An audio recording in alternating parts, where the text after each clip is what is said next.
এখন তো মত প্রকাশের স্বাধীনতা কি, যান বাঁচানোর স্বাধীনতাও থাকছে না। তারেক যে কাজটা করতে সক্ষম হয়েছিলেন, যে নতুন নেতৃত্বের সঙ্গে অভিজ্ঞ নেতৃত্বের মাঝখানে একটা মেলবন্ধন করতে চেয়েছিলেন, যেটা আগের সরকার প্রতি মুহূর্তে একটা ফাটল ধরানোর চেষ্টা করেছিল। তারেক জিয়া খুব ধৈর্যের সঙ্গে সেই জায়গায় তিনি একটা মেলবন্ধন করেছিলেন। বিএনপির রাজনীতি নিয়ে আমাদের আর একটা ব্যাখ্যা আছে। বিএনপি কী ধরনের রাজনীতি করে, আমরা বাসদ কোন ধরনের রাজনীতি করি, সেটা আমাদের কোন জায়গাটায় বিরোধ। আমাদের গণতান্ত্রিক আন্দোলনের ক্ষেত্রে কোনো কোনো জায়গায় আমাদের মিল ছিল, বিশেষ করে আমরা স্বৈরাচারী সরকারের বিরুদ্ধে লড়াই করার ক্ষেত্রে আমাদের মধ্যে মিল ছিল, যেটা আমরা একসময় এরশাদ স্বৈরাচারের বিরুদ্ধে, এরশাদ যখন 86-এর নির্বাচনটা দিতে গেল, সেই সময় আমরা কিন্তু 15 দল থেকে 5 দল বেরিয়ে এসেছিলাম, বাসদ সহ বেরিয়ে এসে আমি বলছিলাম যে এরশাদের অধীনে কোনো নির্বাচন হতে পারে না এবং আমরা এরশাদকে কোনোভাবেই বৈধতা দেব না।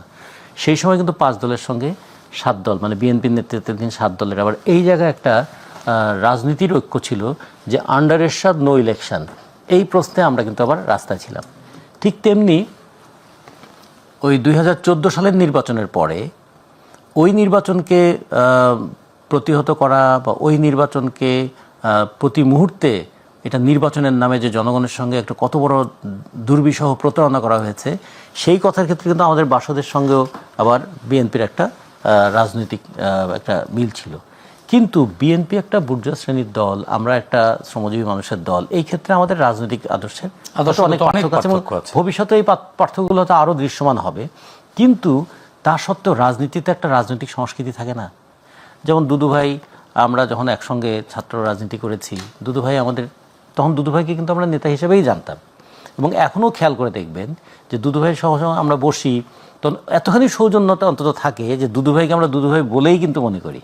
তিনি একটা দলের নেতা, আমিও একটা দলের প্রতিনিধিত্ব করি, কিন্তু দুদুভাইকে আমরা দুদুভাই বলি, যেটা এখনকার রাজনীতিতে, রাজনৈতিক শিষ্টাচার, এখনকার রাজনীতিতে সেটা কিন্তু মনে হয় যে কাউকে অপমান করা, কাউকে তাচ্ছিল্য করা, এটা অনেক সময় হচ্ছে যোগ্যতার ব্যাপার।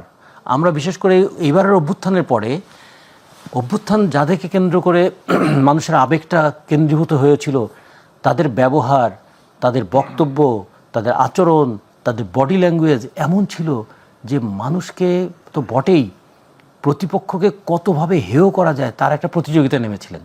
তাদের মুখের ভাষা অথবা তাদের দেহের ভঙ্গি, সেই জায়গায় একটু খেয়াল করে দেখবেন যে আমাদের কিন্তু বিশেষ করে 90-এর অভ্যুত্থানের সঙ্গে যে যারা ছিলেন তাদের মধ্যে এখনও দলের পার্থক্য আছে, চিন্তার পার্থক্য আছে।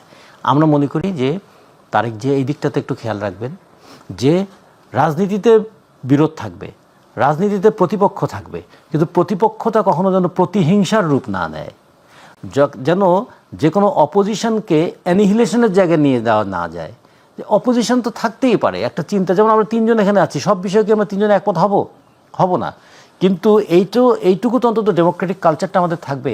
আপনার মতটা আমি শুনবো, আমার মতটা আপনি শুনবেন, আমার মতটা আপনি গ্রহণ নাও করতে পারেন, কিন্তু আপনি শুনবেন। আমাদের বাংলাদেশের রাজনীতি থেকে এই জিনিসটা হারিয়ে গিয়েছিল এবং সাম্প্রতিক সময়ে যে ভয়াবহ একটা বিপদের মধ্যে মানুষ আছে, এখন তো মত প্রকাশের স্বাধীনতা কি, যান বাঁচানোর স্বাধীনতাও থাকছে না।